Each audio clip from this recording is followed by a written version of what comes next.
जय हिंद दोस्तों, स्वागत है आप सभी का स्टडी एरिया में। तो आज जो है हम जीके के लिए जो 500 के मास्टर वीडियो का सीरीज चला रहे थे उसका दूसरा पार्ट लेकर आए हैं। इससे पहले एक पार्ट में 100 मोस्ट इम्पॉर्टेंट प्रश्न कवर हो चुके हैं। चलिए आज उसके आगे देखते हैं। अगर आपने पिछला पार्ट नहीं देखा है तो चैनल पर जाके तुरंत देख लें। चलिए अगला प्रश्न है कि 2011 की जनगणना के अनुसार बिहार की कुल जनसंख्या कितनी है। तो 2011 की जनगणना के अनुसार बिहार की कुल जनसंख्या 10,40,99,452 है। चलिए अगला प्रश्न है बिहार के पिछड़ेपन का कारण क्या है। तो बिहार के पिछड़ेपन का मुख्य कारण है पूंजी निर्माण की निम्न दर। चलिए अगला प्रश्न है बुशमैन पाए जाते हैं। तो बुशमैन कहाँ पाए जाते हैं। तो ये कालाहारी मरुस्थल में पाए जाते हैं। अगला प्रश्न है 106 न्यायमूर्ति पूंछी आयोग किससे संबंधित है। तो ये केंद्र राज्य संबंध से संबंधित है। चलिए अगला प्रश्न है नागरिकता संबंधी उपबंध किस भाग में है। तो नागरिकता संबंधी उपबंध संविधान के भाग 2 में है। भाग 2 में याद रखेंगे सभी, इंपॉर्टेंट है। चलिए अगला प्रश्न है भारत छोड़ो प्रस्ताव कब पारित हुआ। तो भारत छोड़ो प्रस्ताव 8 अगस्त 1942 को पारित हुआ था। चलिए अगला प्रश्न है विश्व खुशहाली दिवस कब मनाया जाता है। तो ये हर वर्ष 20 मार्च, ध्यान दीजिएगा दोस्तों, हर वर्ष 20 मार्च को विश्व खुशहाली दिवस मनाया जाता है। चलिए अगला प्रश्न है दक्षिण अमेरिका की लंबी नदी कौन सी है। तो दक्षिण अमेरिका की लंबी नदी है अमेजन नदी।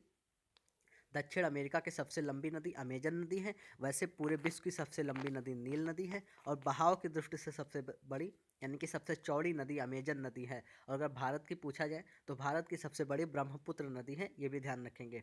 चलिए अगला प्रश्न है संविधान में कुल कितने भाग हैं। तो संविधान में कुल 395 अनुच्छेद, 22 भाग एवं 12 अनुसूचियां हैं। ये बात सभी लोग ध्यान रखेंगे, इसमें कोई बदलाव नहीं है। 395 अनुच्छेद, 22 भाग और 12 अनुसूचियां हैं। देखिए अगला प्रश्न यही था कि कुल कितने अनुच्छेद हैं। तो 395 ही अनुच्छेद हैं, 395 अनुच्छेद हैं। चलिए अगला प्रश्न है मत देने का अधिकार अनुच्छेद किस अनुच्छेद में है। तो दोस्तों मत देने का अधिकार अनुच्छेद 326 में दिया गया है, याद रखिएगा। अनुच्छेद 326 में मत देने का अधिकार है। और मताधिकार का न्यूनतम उम्र क्या है। तो ये 18 वर्ष है, सभी लोग ध्यान रखेंगे। चलिए अगला प्रश्न है पूर्व पश्चिम गलियारा में पूर्वोत्तम भाग है। तो ये पूर्व पश्चिम गलियारा में पूर्वोत्तम भाग है सिलचर का।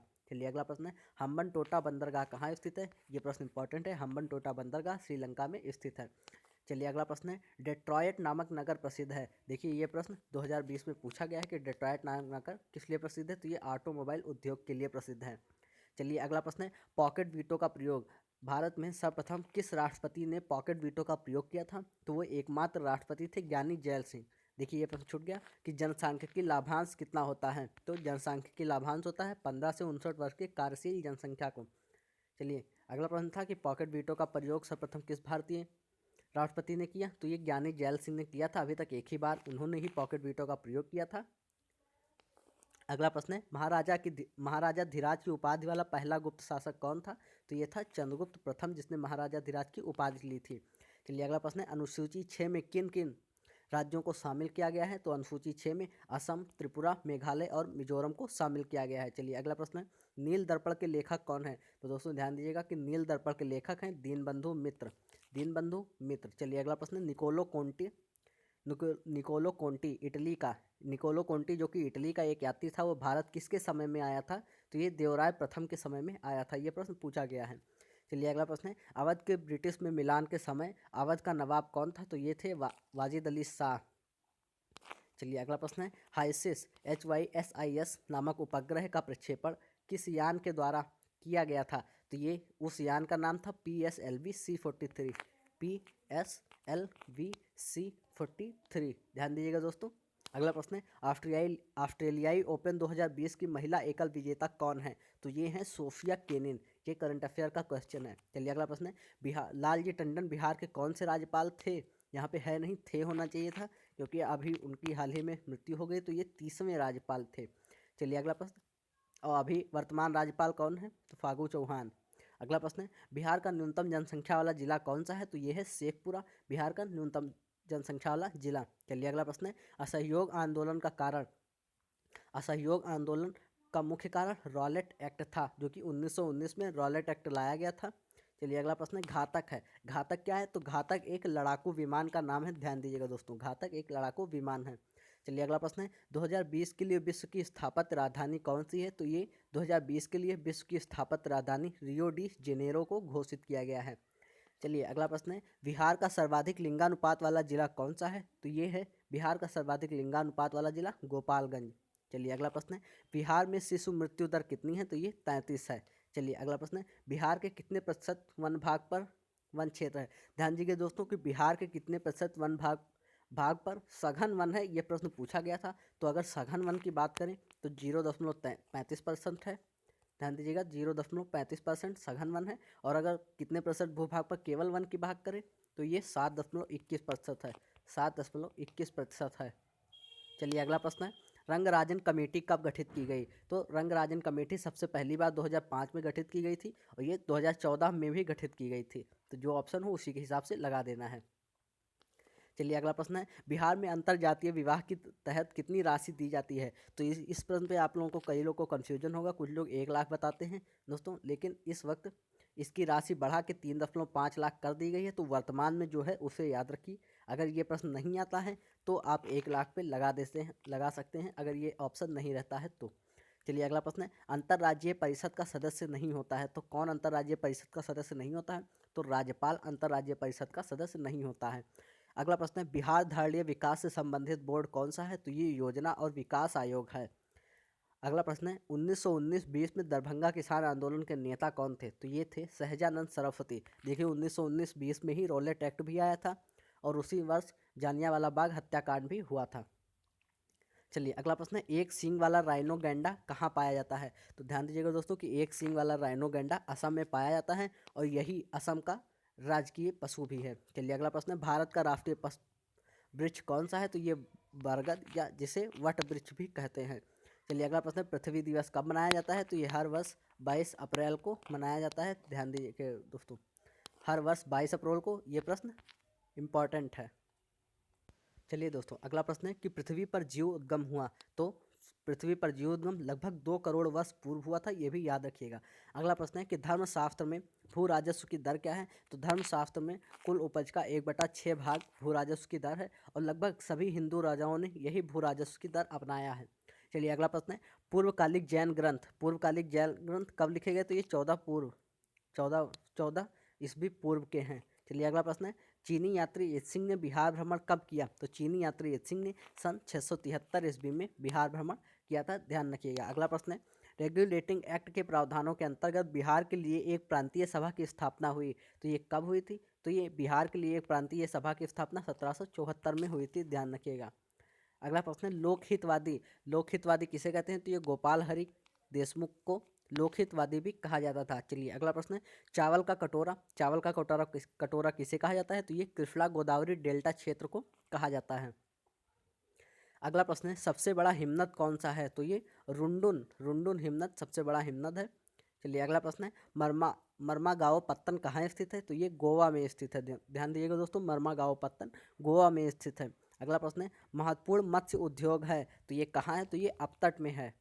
चलिए अगला प्रश्न है छोटा नागपुर का पठार कहाँ है? तो ये छोटा नागपुर का पठार कैसी भूमि है? तो ये संप्राय भूमि है, याद रखिएगा। अगला प्रश्न है बिहार का पहला चीनी मिल कब खोला गया था और कहाँ खोला गया था? तो बिहार का पहला चीनी मिल मोतिहारी में खोला गया था। चलिए अगला प्रश्न है ओजोन परत की ऊंचाई कितनी होती है? तो ये 40 से 50 किलोमीटर होती है, ध्यान दीजिएगा दोस्तों।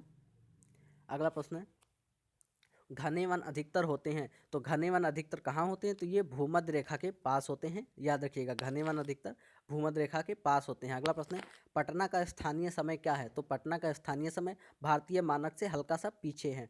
चलिए अगला प्रश्न है 73वां संविधान संशोधन में क्या प्रावधान किया गया था? तो देखिए दोस्तों 73वां संविधान संशोधन 1992 में हुआ था, मगर ये लागू 14 अप्रैल 1993 को हुआ था और इसमें प्रावधान था कि पंचायती चुनाव को लोकसभा व विधानसभा के समकक्ष बनाया जाएगा।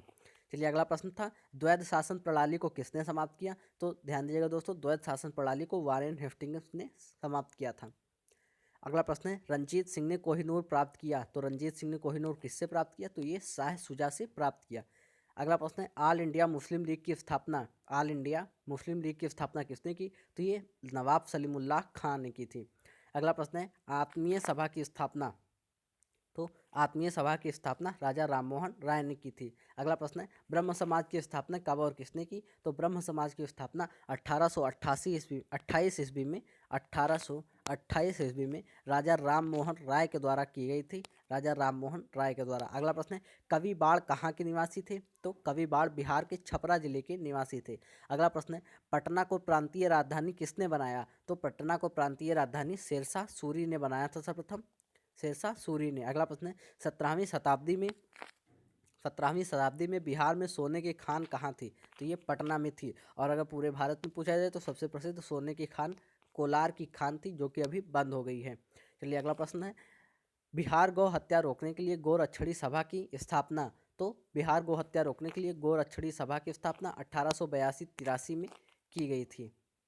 चलिए अगला प्रश्न है उड़ीसा बिहार से अलग हुआ, तो उड़ीसा बिहार से कब अलग हुआ था? तो ये 1 अप्रैल 1936 को, 1936, और तारीख क्या थी? तो वो थी 1 अप्रैल। चलिए अगला प्रश्न है भारत में सर्वाधिक लंबी पर्वत श्रृंखला कौन सी है? तो ये एंडीज की है, 7000 किलोमीटर। एंडीज की पर्वत श्रृंखला जो कि 7000 किलोमीटर लंबी है। चलिए अगला प्रश्न है विश्व का सबसे बृहत्तम डेल्टा कौन सा है? तो विश्व का सबसे बृहत्तम डेल्टा गंगा व ब्रह्मपुत्र द्वारा सुंदरवन डेल्टा का नाम सबने सुना होगा, गंगा व ब्रह्मपुत्र द्वारा बना है। अगला प्रश्न है कपास उद्योग जिन कच्चे माल पर आधारित है, तो ये भारहास मूलक पर आधारित है। चलिए अगला प्रश्न है, ये अर्थशास्त्र का प्रश्न था। अगला प्रश्न है भारत के अतिरिक्त प्रायद्वीपीय पर्वत निर्मित हुए, तो भारत के अतिरिक्त प्रायद्वीपीय पर्वत पेलियोजोइक महाकल्प में निर्मित हुए हैं। ध्यान दीजिएगा दोस्तों, वीडियो को लाइक कर दीजिएगा।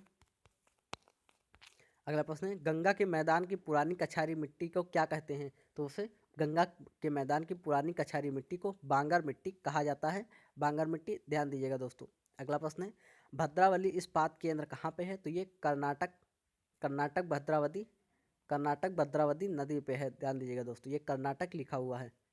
अगला प्रश्न है पटसन उत्पादक विश्व का भारत का सबसे बड़ा पटसन उत्पादक कौन है? तो ये पश्चिम बंगाल है। अगला प्रश्न है नागरिकता संशोधन अधिनियम जिसे CAA भी कहा जाता है, ये कब पारित हुआ था? तो ये 11 दिसंबर 2019 को पारित हुआ था अभी जल्द ही दोस्तों, 11 दिसंबर 2019 को। अगला प्रश्न है 1632 में बिहार के पटना शहर में कौन सी कंपनी ने अपनी फैक्ट्री लगाई? तो ये डच ईस्ट इंडिया कंपनी ने लगाई थी। चलिए दोस्तों अगला प्रश्न देखते हैं 178 संसद भवनों के निर्माण की, जो नया संसद भवन बन रहा है दोस्तों सभी को पता होगा, उसके निर्माण की निर्माता बोली किसने जीती थी? तो ये टाटा प्रोजेक्ट लिमिटेड ने इसके निर्माण की बोली जीती है। चलिए अगला प्रश्न है निर्वाचन आयोग की स्थापना किस अनुच्छेद के अंतर्गत की गई है? तो ये अनुच्छेद 324 के अंतर्गत निर्वाचन आयोग की स्थापना हुई है। अगला प्रश्न है राष्ट्रीय महिला आयोग की प्रमुख कौन है? ये प्रश्न पूछा गया प्रश्न है दोस्तों, तो राष्ट्रीय महिला आयोग की प्रमुख रेखा शर्मा है। चलिए अगला प्रश्न है निर्भीक योजना क्या है? तो निर्भीक योजना निर्यात क्षेत्र को बढ़ावा देने के लिए चलाया गया है। अगला प्रश्न है दोस्तों बिहार सरकार अगस्त 2018 की सतत जीविकोपार्जन योजना का उद्देश्य क्या है? तो ये अत्यधिक गरीबों को सतत आय का सृजन करने वाली परिसंपत्ति प्रदान करना है, इस योजना का मुख्य उद्देश्य यही है। चलिए अगला प्रश्न है भारतमाला परियोजना जो कि 31 जुलाई 2015 को लाई गई थी, ये किस लिए लाई गई थी? तो ये सड़क इंफ्रास्ट्रक्चर सही करने के लिए लाई गई थी। अगला प्रश्न है PM कुसुम योजना क्या है? PM कुसुम योजना, सॉरी दोस्तों, ध्यान देंगे दोस्तों। प्रश्न है कि PM कुसुम योजना क्या है? तो PM कुसुम योजना किसानों को डीजल पेट्रोल से निर्भरता समाप्त करके पंप सेटों को और सौर ऊर्जा से जोड़ने का है। चलिए अगला प्रश्न है भारतीय कांग्रेस द्वारा पूर्ण स्वराज दिवस कब घोषित किया गया था? तो ये 26 जनवरी 1930 को भारतीय कांग्रेस द्वारा पूर्ण स्वराज दिवस घोषित किया गया था। चलिए अगला प्रश्न है बिहार के प्रथम मुख्यमंत्री कौन थे? तो ये थे आदरणीय श्री कृष्ण सिंह। चलिए अगला प्रश्न है बिहार में कांग्रेस का प्रथम अधिवेशन कहाँ पे हुआ था? तो कांग्रेस का प्रथम अधिवेशन बिहार में पटना में हुआ था। ये बिहार की बात कर रहा है दोस्तों, पटना में हुआ था।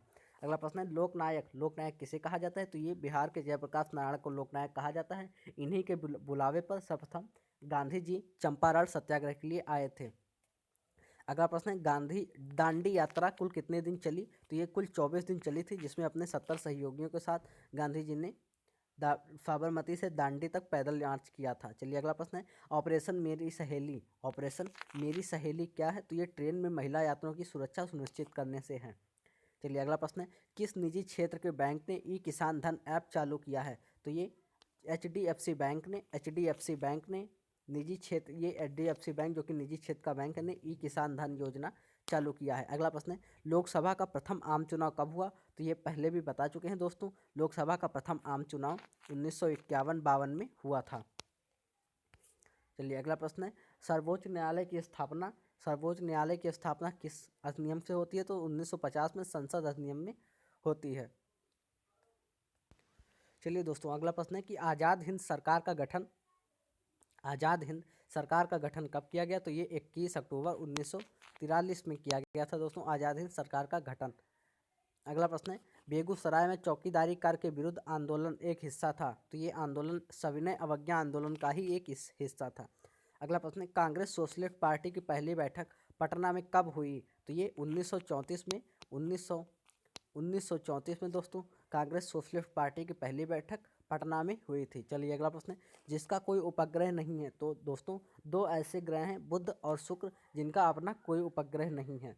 अगला प्रश्न है, गल्फ स्ट्रीम क्या है? देखिए ये दोस्तों प्रश्न पूछा हुआ है, तो गल्फ स्ट्रीम एक महासागरीय गर्म धारा है, एक महासागरीय गर्म धारा है गल्फ स्ट्रीम। अगला प्रश्न है, पिग्मीज है, तो पिग्मीज क्या है? तो ये अफ्रीका के कांगो बेसिन देश के निवासियों को पिग्मीज कहा जाता है।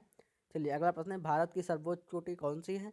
देखिए दोस्तों यहाँ दो प्रश्न है एक ही तरह के, बस यहाँ की और यहाँ में फ़र्क है। तो अगर पूछा जाए कि भारत की सर्वोच्च चोटी, तो ये K2 या जिसे गार्डविन ऑफ्टिन भी कहा जाता है, परंतु ये गुलाम कश्मीर में पड़ता है, इसलिए इसे भारत की सर्वोच्च चोटी कहा जाता है। और ये विश्व की दूसरी सबसे बड़ी चोटी है माउंट एवरेस्ट के बाद।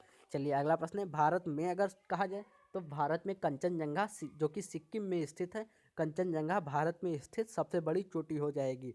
अगला प्रश्न है, शिवालिक श्रेणी का निर्माण कैसे हुआ? तो कैनोजोइक में हुआ था।